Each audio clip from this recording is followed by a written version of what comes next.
I'm Emily Chang in San Francisco, and this is Bloomberg Technology. First, we start with breaking news out of Uber, the company planning to reclassify all 70,000 of its UK drivers as workers after a landmark ruling from the Supreme Court. This means drivers will be entitled to minimum wage, vacation pay, and other benefits.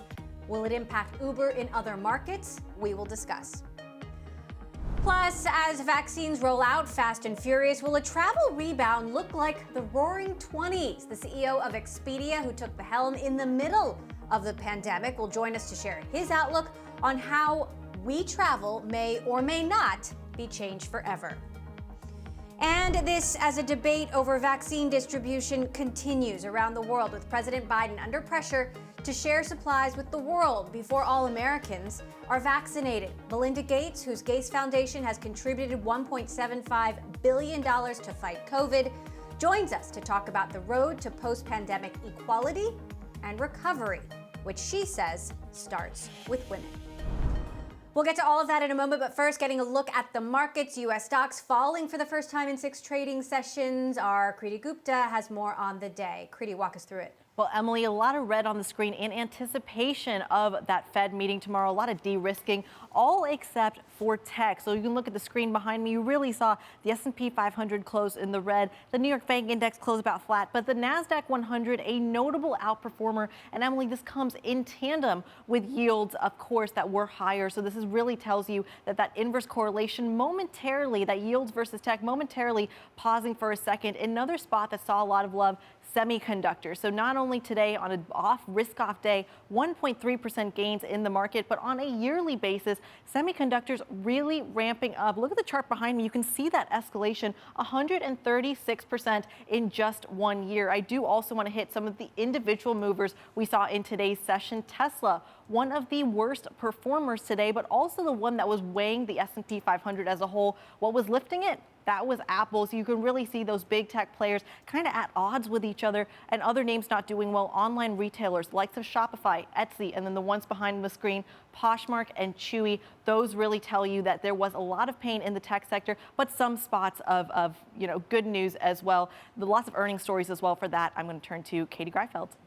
Thanks, Kriti. And I want to highlight CrowdStrike in particular. They're gaining after hours after they reported first quarter revenue and EPS forecasts that came in higher than expectations. That revenue forecast in particular, the low end of that range is above the highest Wall Street estimate. And clearly that's giving a lift to the stock in after hours trading. CrowdStrike shares are currently over 6% higher and rising. And that's after the stock fell more than 2% in regular trading ahead of these forecasts. Now, CrowdStrike is still down about 7% year to date, but clearly traders see a lot to like in this report. But I also want to talk about breaking Uber news that the rideshare company will reclassify its drivers as workers. The company was expected to fight this ruling, so it's a bit of a surprise, and it's shaking out in after hours trading. You can see Uber, it fell as much as 3%. It's down about 1.5% currently, and that's after it fell over 2% in regular trading. Now, that's because even though this is a UK ruling, it may impact how the company is structured globally, and clearly traders don't like that uncertainty, Emily. Absolutely. We're going to talk about that more now. Katie Greifeld, Kriti Gupta, thank you so much for that roundup. Continuing on this breaking news out of Uber, the ride-sharing company announcing it will reclassify all 70,000 of its UK drivers as workers, this entitling all drivers to minimum wage, vacation pay, other benefits after a huge ruling from the Supreme Court came down last month. Now, the changes are limited to the UK, Uber's biggest European market, but this, of course, raises questions about whether the company is willing to consider adapting its model in other countries. Joining us now to discuss, Bloomberg's Priya Anand. Priya, walk us through what this means. Of course, this has been a huge debate since almost the very beginning of the company, and now we see in the UK them making this dramatic change.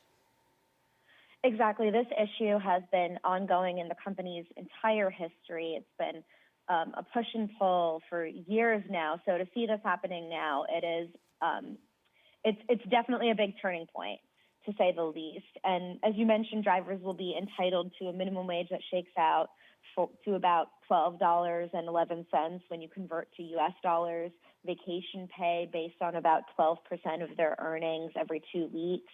Uber will be paying 3% of a driver's earnings into a pension plan. So very different from not having those things before, right? I mean, Uber has said that this minimum wage, their drivers on average earn more than that, so that might not be a factor in costs the company might have to face as a result. But this is a huge deal, and it sets a precedent globally. I mean, everyone in this world will be watching this. So I guess the big question is, could we see this expand to other markets? Of course, we know in California, Prop 22 passed, meaning that they didn't have to reclassify drivers, at least in this state. But, this is clearly a global company, and could it have broader implications? That is the key question here. What kind of implications we'll see here in the U.S., where Uber has for some time now lobbied for a separate labor class with limited benefits. One difference between the UK and the US is that the UK has a distinction between employees versus workers. And in this change, these Uber drivers will be classified as workers. Now, in the US, we don't have that, and Uber has been lobbying for a separate labor class with limited benefits, like I mentioned. But you've got to think this is going to influence policymakers worldwide who are watching. What are the financial implications for drivers? I mean, how often are you seeing them making short of minimum wage? Uber says that the added costs to the company will mostly come from holiday payments, so for that vacation fund and the pension contributions, rather than this minimum wage. They say that on average, Uber drivers already earn 17 pounds an hour and 14 pounds an hour in the rest of the country, which puts them above the 8.72 pounds per hour minimum wage that they'll have to start doling out. So they say that drivers are already above that level, and that won't affect them financially. But for those drivers who maybe only log into the app sometimes and are doing only a certain number of trips a week, not doing this, on more of a full-time basis, it does provide a floor that they did not have before. Could this have an impact on gig economy companies more broadly? Obviously there are a number of different ride-sharing companies around the world, different food delivery companies that are bigger in Europe than elsewhere. Could this have a ripple effect across the entire sharing economy ecosystem? Given that Uber is one of the most prominent companies in this space and really defined this whole category over the years of gig labor, they were at the forefront of this. It would be very shocking to not see a ripple effect among other companies in this space, I think. To me, at least, it would be very surprising to not see other companies take action based on this or be forced to take action based on this. It's obviously going to set some kind of precedent. All right, Priya Anand reporting for us. Thanks so much, Priya, for your take. On a programming note, tomorrow at 5 p.m. Eastern Time, right here on Bloomberg Technology, we will be speaking exclusively to Uber CEO Dara Khosrowshahi just 1 year after the pandemic shut down across the United States. This is a conversation you do not want to miss. And a story we continue to watch, Google is cutting the fees it takes from developers on app sales in half. That follows a similar move by Apple last year. Google is reducing its fees from 30% to 15% of the first $1 million in revenue. The company saying 99% of developers will benefit from that change. All right, coming up, the global response to COVID-19. We're going to hear from Melinda Gates about how her foundation is assisting in the fight, who's most at risk from the pandemic. What is next? Part of our continuing coverage of the pandemic 1 year on. This is Bloomberg.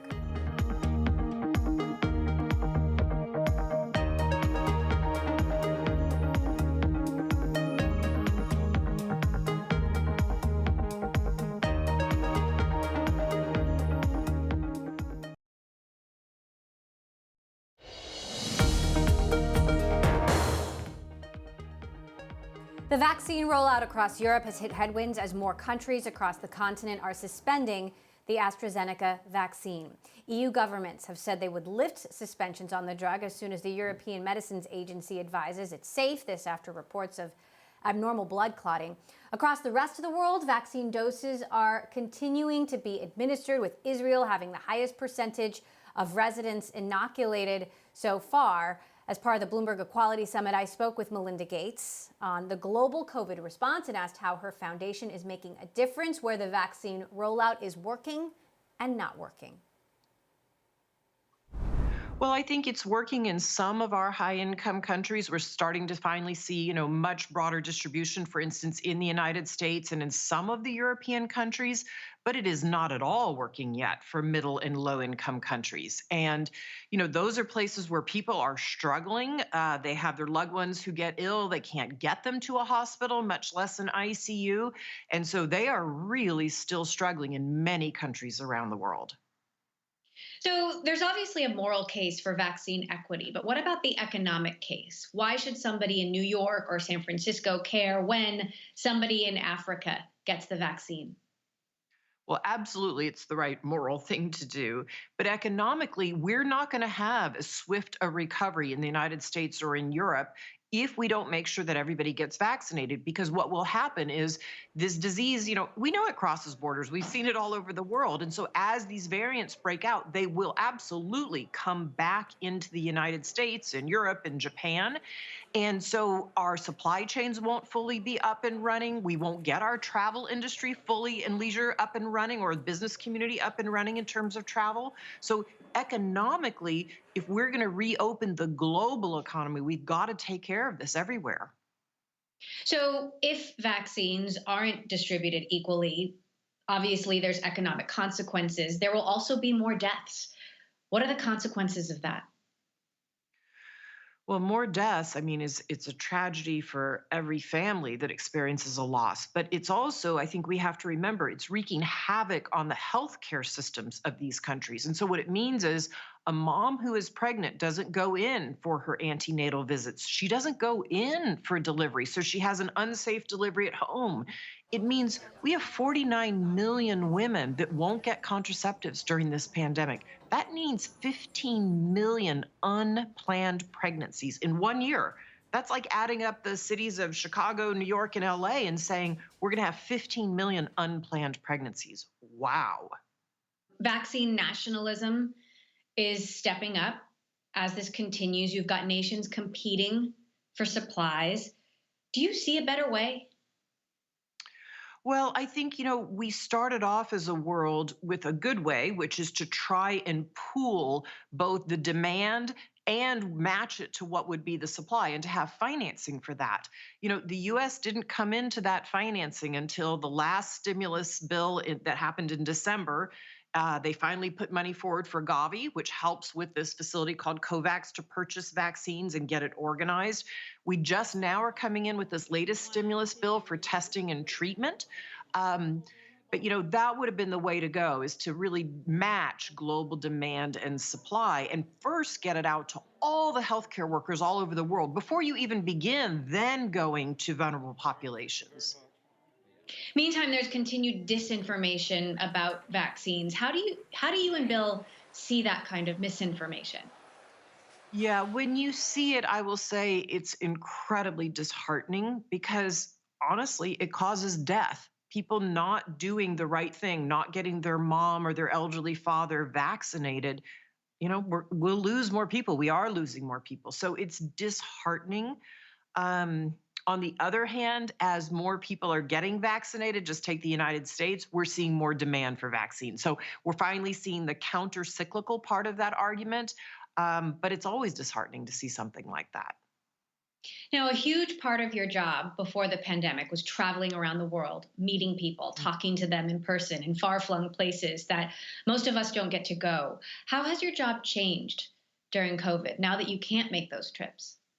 Well, I think, like so many others who are lucky enough to be able to have access to a computer and a good internet, right? I'm doing a lot of meetings online, and they are pretty continuous throughout the day. I am certainly meeting with still leaders around the world, even community organizers around the world. But I miss the deep connection and interaction with women in her home, or a man who's working in his field, or the children. I miss that, and so I look forward to when that will return, hopefully in the next year. In your annual letter, you and Bill said the recovery starts with women. What do you mean by that?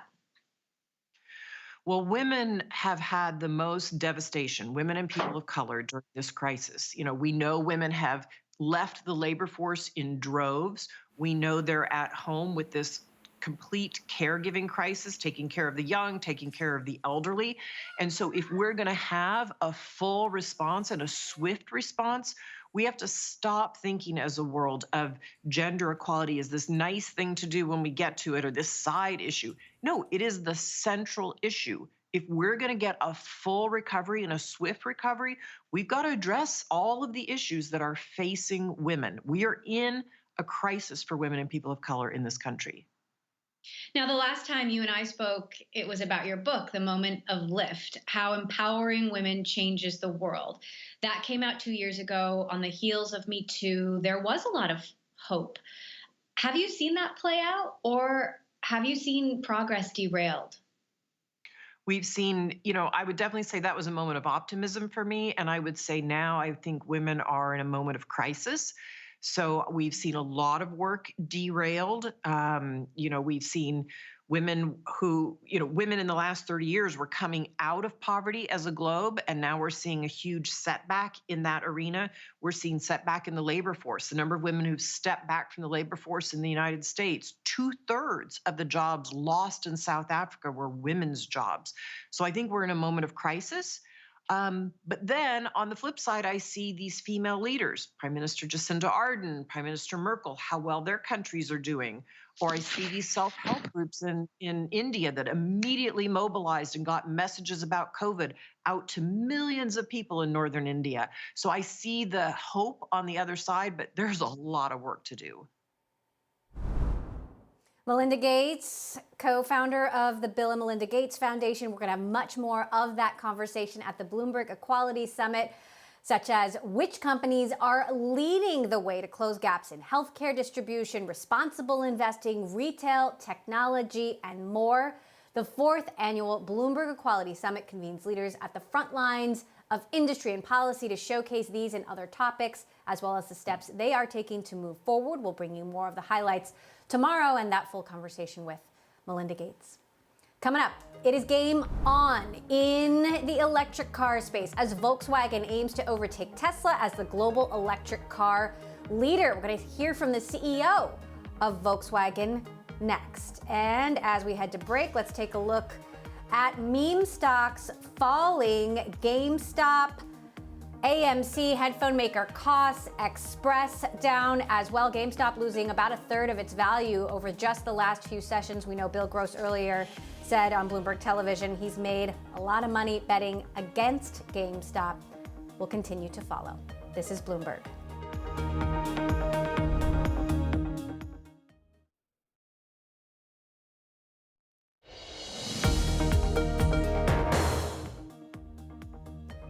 Volkswagen shares surging after unveiling plans to surpass Tesla as the global electric car leader. The German car maker has swiftly gone from corporate dinosaur status to stock market darling. Volkswagen says it will standardize key technology across its sprawling industrial empire. Bloomberg's Matt Miller spoke to the CEO, Herbert Diess, earlier and asked him about the new investments.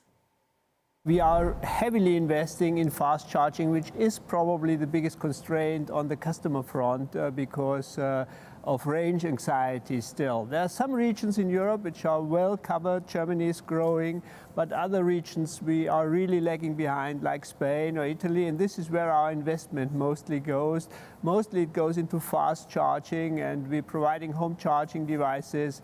But step by step, we see that the situation will alleviate, and I would say we ramp up in parallel, battery capacity, EV capacity, and fast charging capacity. So far, it's going well, and we see, actually EVs have won the race. All competitors are basically following us.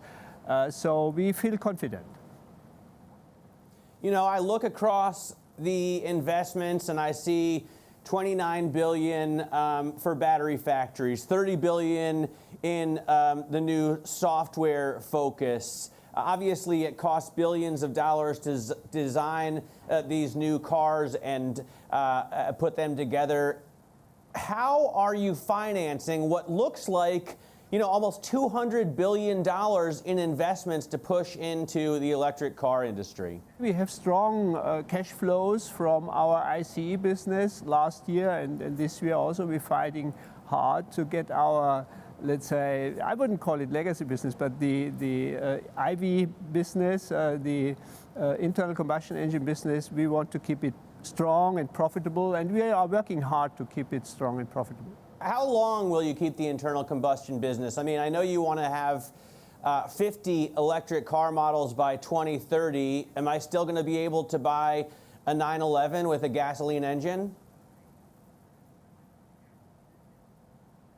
You should be able to buy still. I think this transition will probably last 2 life cycles or so until 35 or probably even longer. It depends a lot on the regional strategies and policies now, and also I have to say electrification doesn't make sense in any environment or in every environment because electrification only works for CO2 reduction on the basis that the primary energy is CO2 free, so you either use sun or solar or hydro. So and that is why we assume that the regions will have different speeds in transition. Now Europe has really taken over with a strong push now with the new administration in the United States as well. China is keep on pushing, but there might be regions which only come probably 5, 10, 15 years later.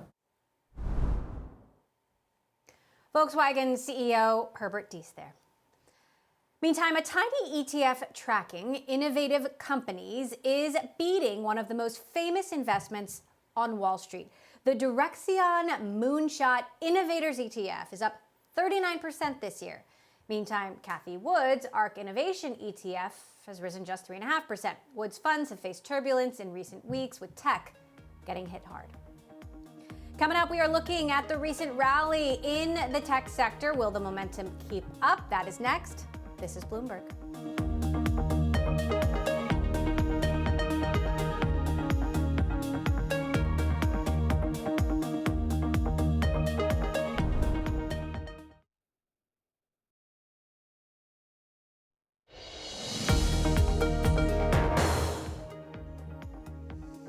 Welcome back to Bloomberg Technology. I'm Emily Chang in San Francisco. Let's get back to the market movers of the day and bring in Bloomberg's Kriti Gupta. Kriti, stocks falling for the first time in 6 sessions, but tech seeing a bounce back. Walk us through the day.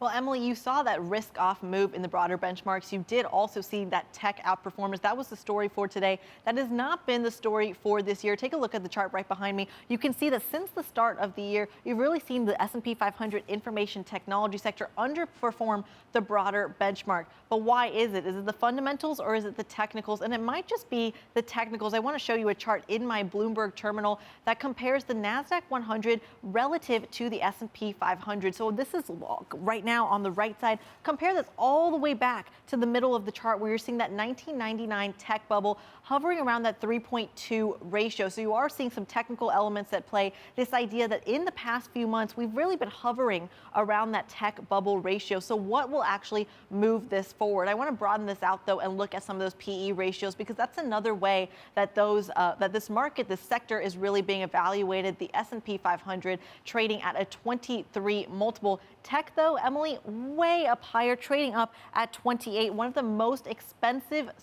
stock sectors in the S&P 500 by this metric. It really goes to show that even though you may have those fundamental drivers, things like investments in electric vehicles or streaming, people are still very much eyeing those valuations and they're eyeing those technical levels, Emily. All right, Kriti Gupta, thank you so much for that update. Sticking with the markets and tech rallying, we're here with Dan Morgan, Synovus Trust Portfolio Senior Manager. So I guess the big question, Dan, is the recovery in tech something that's going to happen longer term, or are you still worried about a correction? Hi, Emily. Well, if we look at the tech sector, it's kind of going back to your evaluation based on multiples. If we go back to the summer of 2000, tech sector was trading about 70 times earnings. So we're nowhere even close to that.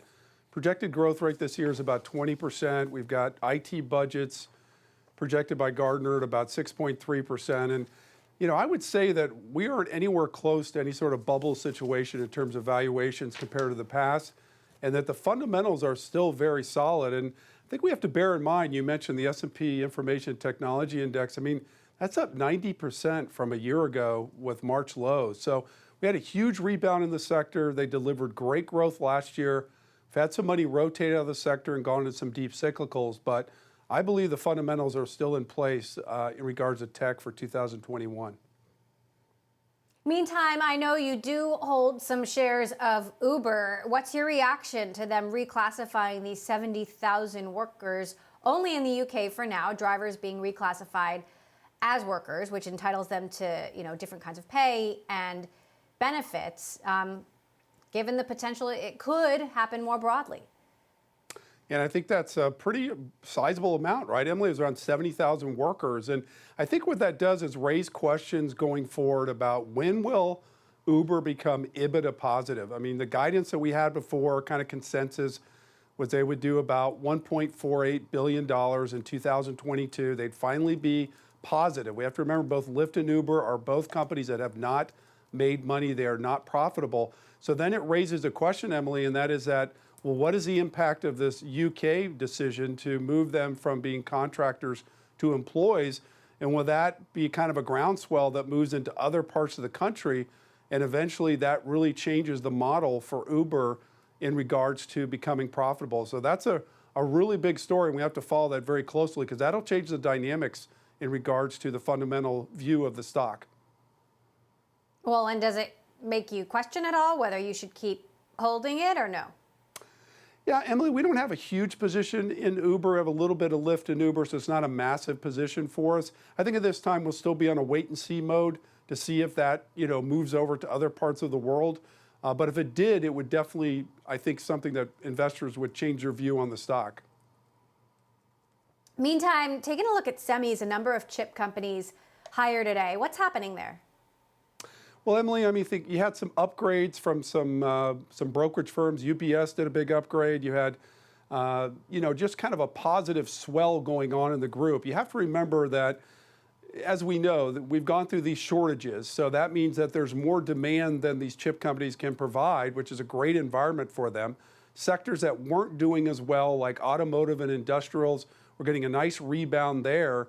So really, if you look at the chip sector right now, it's really executing on all cylinders compared to where we were, let's say, a year ago. So I think you're starting to see more analysts come out and upgrading the group, and we saw that today, and that's what led to KLA, Tencor, Applied Materials, Lam Research, all were up on that news. So things are going very well right now in the chip sector.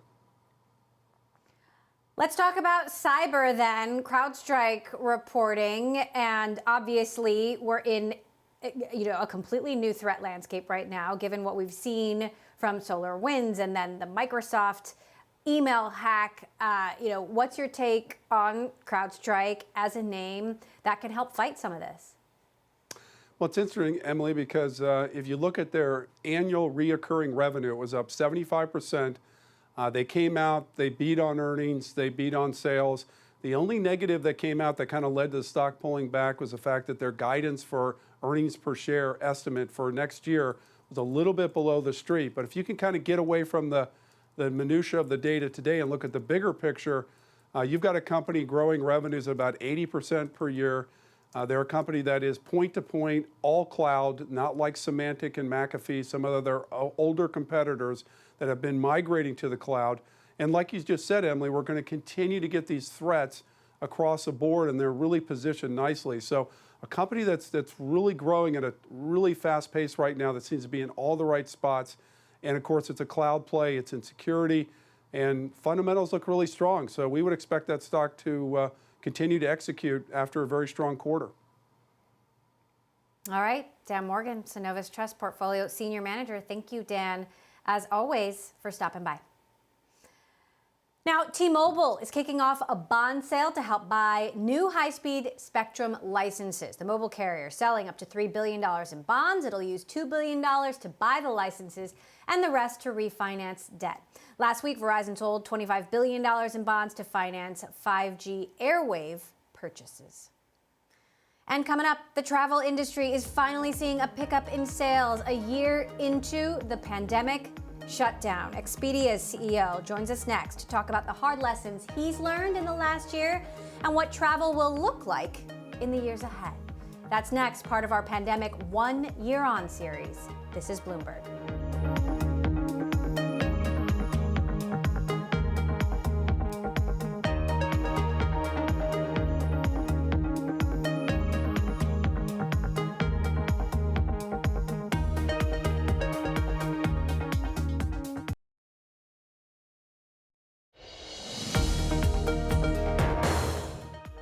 And we had to face the hard truth that travel, we did not know when it was going to return. And we knew that when travel returned, it would be different. It would never be the same.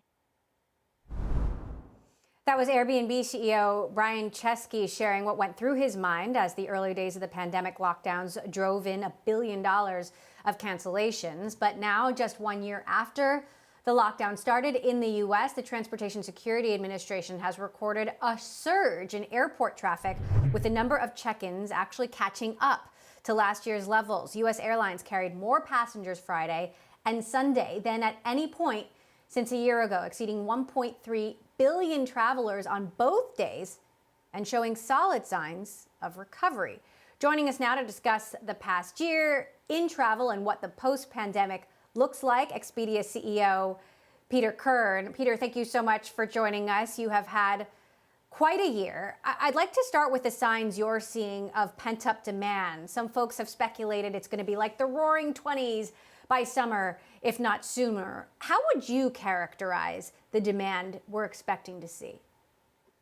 Well, thanks for having me, Emily. And I think we are definitely seeing signs of enthusiasm throughout the world, although, of course, it depends entirely on the situation and different geographies. So, in Europe today, it's not so great. There's a lot of lockdowns going on. But in North America, we've seen a ton of enthusiasm for travel. You mentioned the TSA numbers. Spring break has certainly sprung, and in the Southeast and in Mexico and other places where it's warm and people feel like they can get outside and have fairly normal vacations. There's been huge demand in those places. In many of those places, we are outperforming where we were 2 years ago at this time. So we're seeing these real demand spikes in places where people can enjoy a great vacation. But obviously, there are parts of the world and parts of this country that are still much lower, including cities and other spots where perhaps you can't have the same kind of vacation you would have had a couple of years ago. Now, Brian Chesky, the CEO of Airbnb, has reiterated his comment that he made to me last June, where he said travel will never be the same. What parts of travel do you think will be forever changed? What parts do you think will truly bounce back, go back to the way they were? Yeah, I've heard Brian say that, and I have tons of admiration for Brian, but I disagree with him on this. I think travel will largely go back to what we knew. I think I'm hard pressed to point to an area that will not, rebound. Lots of people like to pick on corporate travel, and I think there are reasons to think that will take somewhat longer to come back. And it may be forever changed in the sense that internal corporate travel and other kinds of travel may be different, but equally, if we have more remote work, there may be more use cases where business people need to travel to get back together with their own teams. So I don't think we know yet. I'd say corporate's the biggest question mark, but I'm generally bullish that it will largely be back. And as far as leisure, as far as where people go, how they go, for sure they've discovered some new things in this. And in our case, Vrbo has been a very strong use case for customers, and we think it's terrific that new customers have had a chance to experience what Vrbo is all about. And for sure, they will think about that when they're planning future vacations. But I don't think everyone's decided that they'd rather go to a national park than Paris or Rome or Shanghai. I think they've just had to adapt, and they've found great opportunities to vacation. I think it will largely be back to the way we knew it. And I think that'll be great for the industry and great for me and you, who probably are dying to travel just like everybody else. Interesting, you hitting on some of, taking a counter position to some of Brian Chesky's points there. Let's talk about Vrbo versus Airbnb. Can you tell us how much inventory overlap there is at this point and what your sort of playbook is to differentiate it from Airbnb, given that you do rely more, as I understand it, on traffic from Google? Well, that's historically somewhat true, and we certainly, Airbnb has said they're out of performance marketing. We are not, but we have been extremely robust and successful during the pandemic. In fact, in all of our largest markets, we've grown share against Airbnb, and we've been, very successful, as I say, because consumers are really looking for our use case. The overlap we don't really publish, and it's not precise since we don't have each other's exact numbers, but there is some, considerable overlap. I would say our differentiators, we're all about the whole home experience. Which has been, again, really important during COVID. People want the four walls of their building to themselves, whether it's a condo or a home, and there's been huge demand for it. And we've driven great success. I know Airbnb likes to quote their numbers. We've driven more new host booking value than Airbnb has during the same period. And on average, our hosts make substantially more than an Airbnb average host. So we think we have a lot of great attributes for hosts. We think we have terrific inventory for consumers. We don't cover every use case, and there are places we are not. That certainly Airbnb is, but in the places where we are strong, we've been very strong during this. Well, anecdotally, I've definitely noticed some better prices on Vrbo, so I will say that. When do you see hotels coming back to pre-pandemic levels? Will hotels ever come back to pre-pandemic levels? I have zero doubt in my mind that hotels will be back. In fact, in the places I mentioned, like South Florida, like Mexico, again, we are seeing booking levels at or above, 2-year ago levels, so normalized levels. It's really a question of where and when and where, which is to say, this summer, if you want to go to a beach that you love, or to Mexico or the Caribbean, you will be hard pressed to find opportunities in homes or hotels. I think a lot of consumers will be surprised that when they get their vaccine or whenever they feel confident to go, there may not be much left to go to. Obviously, we'll have tons of other things, lakes and mountains and other great places to go. But I think what you'll see is all of that will fill in, with the exception potentially being that it takes longer for cities to come back, depending on how cities open up. So when New York opens the theater, when museums are open again across the globe, when those kinds of opportunities, when restaurants are open and you can eat at them normally, I think people will flow back into all of those places. But in the meantime, it's really a question of what is consumer confidence in terms of your confidence and your safety. And then what is the place going to be like? If you can go to a beach in Mexico, it's going to feel a lot like a beach in Mexico. If you go to a city where a lot of restaurants are still closed, or you can't go to the theater or whatever it might be, then that's going to be a very different experience, and you might wait. Right. Now, Peter, you took over last year at the height of the pandemic terror, in the middle of the travel halt, the flood of cancellation. So you've had quite a year. You went through a restructuring, 3,000 jobs cut. I'm curious what you've learned from that, and how you think Expedia, even if travel comes back, how and might Expedia be a different business going forward, given what you've been through? Yeah, well, in a lot of ways, obviously it was a terrible time. We experienced what you've heard from all travel CEOs across the globe. We had huge cancellations. We had a lot of customer issues to deal with. We had supplier issues to deal with. And, we try to take care of our suppliers just like we try to take care of our customers. So it was a very tough time. There was obviously questions about the industry, et cetera. I was actually never that worried that travel wouldn't be back. I'm no scientist, and I certainly had no right to believe we'd be back this fast and this robustly. But it really kind of gave us an opportunity to get really serious about what we wanted our future to be and get after the change we wanted to make in terms of how we put more energy into our products, into our technology, into the underpinning of our business, how we've supported suppliers. So we've really taken the year and really put ourselves into that more than anything. And we think we're going to be a much better, different company in the future, stronger for our customers, better products, better ways to shop, more reasons to come back. Sorry. Go ahead. Peter Kern, CEO of Expedia. We'll have to leave it there. But, you know, fascinating to hear your outlook on what is to come after what you've been through. Of course, we'll be watching. Okay. Thanks. Coming up, we're going to take a closer look at the co-founder of one of the most popular new social networks, and that is Clubhouse. Everything you need to know and didn't know about the app's co-founder, Paul Davison, next. This is Bloomberg.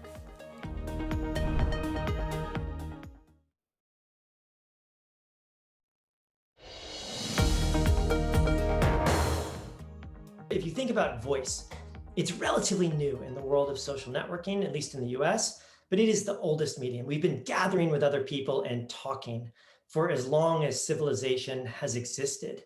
It's something that's really human. And so our goal is to create a new type of network that's more about those authentic human connections than about gaining likes or follows. And we found that voice is a really powerful medium. Clubhouse co-founder Paul Davison there. Joining me now, Bloomberg's Ellen Hewitt, who just wrote a revealing profile on Davison. Ellen, thank you so much for joining us. So I've been following Paul over the last 10 years. We had him on the show when he did Highlight, which was this social network that got a burst of energy but then fizzled. And here we are at Clubhouse. Tell us a little bit more about his journey. Right. So Paul Davison has been kind of a fixture in Silicon Valley for at least the last 15 years. And he's known in the Valley as someone who kind of has a lot of ideas about different social apps. Like, he seems to be fascinated by different ways of using new technology to connect people. And you've seen that in some of the things that he's made over the last decade, including, as you mentioned, Highlight, which was a very popular, for a very short period of time, app in 2012. It was actually kind of the breakout hit of South by Southwest Tech Festival in 2012. And it used sort of location of other smartphones near you to show you, oh, your friend or maybe a mutual friend is nearby, or maybe you're next to someone who has the same interest in the same sports team as you. And he's also made other apps that, you know, automatically encourage you to share your camera roll with a pre-selected set of friends. And so it's always this, like, he has a reputation for building these apps that kind of push the boundaries of what you think your social apps should encourage you to do and maybe how much you should share.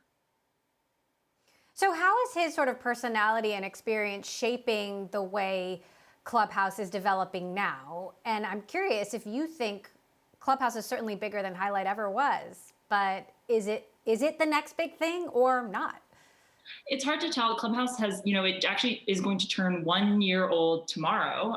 It's, you know, it obviously started a little bit before that, but tomorrow marks the 1 year mark since Paul and Rohan Seth, his co-founders, started their profiles on the app. So that's the anniversary that they like to mark. And so, you know, Clubhouse has had a year in which it has steadily grown in popularity, has raised a lot of money, including, you know, at $1 billion valuation, which these days, you know, is not so uncommon, but to reach that point after, you know, less than a year of being public or, you know, somewhat publicly available, it clearly has momentum behind it. I think obviously as with these apps, it's a little hard to tell exactly how long they'll stay at the top, but you're seeing this ecosystem build up on Clubhouse of not just, you know, famous people, but also people who are kind of earning their own place as like Clubhouse influencers, or there's like interesting little pockets of Clubhouse that are coming up. So I'm seeing the app mature. I'm really curious to see where it'll go next. And as it relates to Paul's personality, you know, I talked to a lot of people who used to work with him, and they all say he's super optimistic, super energetic, and really likes to come up with these new ideas. But that optimism can sometimes blind him to the ways in which his apps can be used for more nefarious things. Like, we talked to someone who said, yeah, you know, when he built something like Highlight, he wasn't thinking about like, what if you have a stalker? What if someone is trying to hurt you? You know, this app could share more information than you would want. Instead, he's thinking about, you know, people are great. How can we connect them? Certainly he's going to be facing big, important questions ahead that have faced social networks that have come before. Bloomberg's Ellen Hewitt, really detailed, wonderful profile of Paul Davison at Bloomberg.com. Check it out. And a quick word about an upcoming event we are doing on Clubhouse. You can join me this Thursday, 3:30 p.m. Pacific, about a half hour after the show, 6:30 p.m. Eastern, on Bloomberg Opinions Club page. I'm going to be moderating a discussion on the post-pandemic tech economy. I'm going to be joined by some of our colleagues, Bloomberg tech veterans, Brad Stone, Dina Bass, Bloomberg opinion columnists like Tim O'Brien, Sarah Halzek, Connor Sen, Tae Kim. Be sure to follow Bloomberg Opinion to get notified when that event begins. I can assure you it will be very opinionated. And that does it for this edition of Bloomberg Technology. Make sure to tune in tomorrow for more of our 1 year on pandemic series. We will have Uber CEO Dara Khosrowshahi exclusively after that move to make 70,000 drivers in the UK workers. Peloton CEO John Foley also with us later in the week. You don't want to miss it. I'm Emily Chang. This is Bloomberg.